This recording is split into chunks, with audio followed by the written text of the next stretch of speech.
আল্লামা আশিকে এলাহি বুলন্দ শাহরি রহমাতুল্লাহ, তিনি আল্লাহর কত বড় প্রিয় বান্দা ছিলেন তার একটা দুয়ার থেকে তা অনুমান করা যায়। তিনি আল্লাহর কাছে দোয়া করতেন, আল্লাহ আরবে যেন আমার মরণ হয় এবং জান্নাতুল বাকিতে যেন আমার দাফন হয়। সেখানেই তার মরণ হয়েছে, জান্নাতুল বাকিতেই তার দাফন হয়েছে। বলেন এই লোকটা কি আল্লাহর প্রিয় পাত্র হইতে পারে? হ্যাঁ, এত বড় আল্লাহর বলি। তার লিখিত অনেক কিতাব আছে, এর মধ্যে একটা কিতাবের নাম মরনে কে বাদ কিয়া হবে। এটার বাংলা অনুবাদ প্রকাশিত হয়েছে, মরণের পরে কি হবে। এটা আমাদের সকলের পড়ার মতো বই। তার লিখিত কিতাব মরনে কে বাদ কিয়া হবে, এর বঙ্গানুবাদটা হইল মরণের পরে কি হবে। এই কিতাবে তিনি একজন আলেম এবং একজন খ্রিস্টান মেয়ের একটা ঘটনা লিখেছেন। একজন মুসলমান আলেম তিনি বলতেন যে ইসলামের সবগুলি বিধান ঠিক আছে, একটা বিধান যুক্তিসঙ্গত নয়। ইসলামের সমস্ত বিধান ঠিক আছে, শুধু একটা বিধান যুক্তিসঙ্গত নয়। কোনটা? সহবাস করলো একটা বিশেষ অঙ্গ নামাজ, পাত থেকে মাথা পর্যন্ত সর্বাঙ্গ ধুইয়া পাক করতে হবে কোন যুক্তিতে? এটা যুক্তি বিরোধী বিধান। প্রশ্ন খ্রিস্টানের না সাধারণ মুসলমানের না একজন আলেমের? একজন আলেমের। এই জন্যই ইনি সারা জীবনই বলতেন ইসলামের এই বিধানটা অযৌক্তিক। এই আলেম যখন মারা গেলেন, মারা যাওয়ার পরে যথারীতি তারা দাফন করা হইল, জানাজা করা হইল। দাফন করার পরে স্মরণ হইল যে কোন একটা জরুরি জিনিস দাফন করার সময় কবরের ভিতরে পড়ে গেছিল,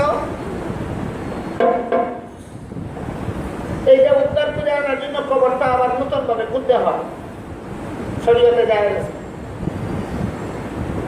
এমন বিশেষ কোন প্রয়োজন হলে মুর্দা দাফন করার পরও সেই কবর আবার খোঁজা যায়। সেই বিশেষ প্রয়োজনে যখন এই আলেমের কবরটা আবার খোঁজা হইল, দেখা গেল এই কবরে এই আলিমের লাশ নাই, জানা শোনা একটা খ্রিস্টান মেয়ের লাশ, পরিচিত একটা খ্রিস্টান মেয়ে, ওই মেয়েটার লাশ। ঘটনাটা আশ্চর্য কিনা? আশ্চর্য হইয়া লোকেরা ওই খ্রিস্টান মেয়ে নারীটার বাড়ির লোকদের কাছে গিয়া বললো যে তোমাদের মেয়েটারে কোথায় দাফন করছিল? বলো কেন? আমাদের আলেমের কবরে তোমাদের মেয়ের লাশ পাওয়া গেল, তাহলে তোমাদের মেয়ের কবরে কি আছে দেখা দরকার। তারাও অনুমতি দিল। তারা তাদের মেয়েকে যেই কবরে দাফন করেছিল সেই কবর খুঁজে দেখা গেল খ্রিস্টান মেয়েটার কবরে ওই আলেমের লাশ। আলেমের কবরে একটা খ্রিস্টান মেয়ের লাশ, আর খ্রিস্টানের কবরে খ্রিস্টান মেয়ের কবরে আলেমের লাশ। এমত অবস্থায় লোকেরা এই খ্রিস্টান মেয়ের পরিবারের লোকদের জিজ্ঞাসা করলো যে তোমাদের মেয়ের আমল কি ছিল? তারা বললো আমরা তো খ্রিস্টান, আমাদের তো মুসলমানি কোনো আমল নাই। আমরা শুধু এতটুকু জানি যে আমাদের মেয়ে এটা মাঝে মধ্যে বলতো যে আসলে ইসলাম ধর্মটাই ঠিক। এই কথাটা বুঝতো যে আসলে ইসলাম ধর্মটাই ঠিক, এই কথাটা বুঝতো। এই খ্রিস্টান মেয়েটা মাঝে মধ্যে বলতো যে ইসলাম ধর্মটাই আসলে সঠিক ধর্ম। এই ঘটনার দ্বারা সকলের কাছে প্রমাণিত হয়ে গেল এই খ্রিস্টান মেয়েটা আল্লাহর কাছে মুসলমান গণ্য হয়ে গেছে।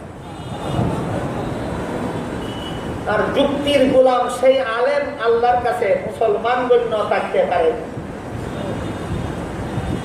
এই জন্য আল্লাহ কুদরতি ব্যবস্থায় মাটির নিচ দিয়া আলেমের লাশকে খ্রিস্টানের লাশে কবরে পৌঁছে দিয়েছেন, খ্রিস্টান নারীর লাশকে আলেমের কবরে পৌঁছে।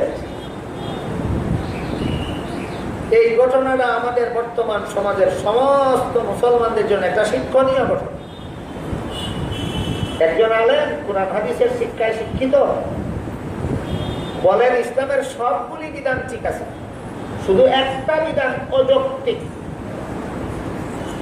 সহবাস করলে এক অঙ্গের দ্বারা সর্বাঙ্গ নাভাগ্য হবে কেন? এই বলেন তো, ইসলামের বিধানকে তার যুক্তিতে খাপ না খাওয়ার কারণে যে মেনে নিতে পারলো না, এই কারণে আল্লাহর কাছে মুসলমান রইল না খ্রিস্টান গণ্য হয়ে গেল? তিনি বলছেন এই ব্যাপারে খ্রিস্টান ধর্মের বিধানটা যুক্তিসঙ্গত। খ্রিস্টান ধর্মের বিধান হইল সহবাসের দ্বারা যে অঙ্গ না পায় সেই অঙ্গ ধইলেই সমস্ত শরীর পায়। এই জন্য তিনি বলতেন এই মাসালার ব্যাপারে খ্রিস্টান ধর্মের বিধানটা যুক্তিসঙ্গত, ইসলামের বিধানটা অযৌক্তিক।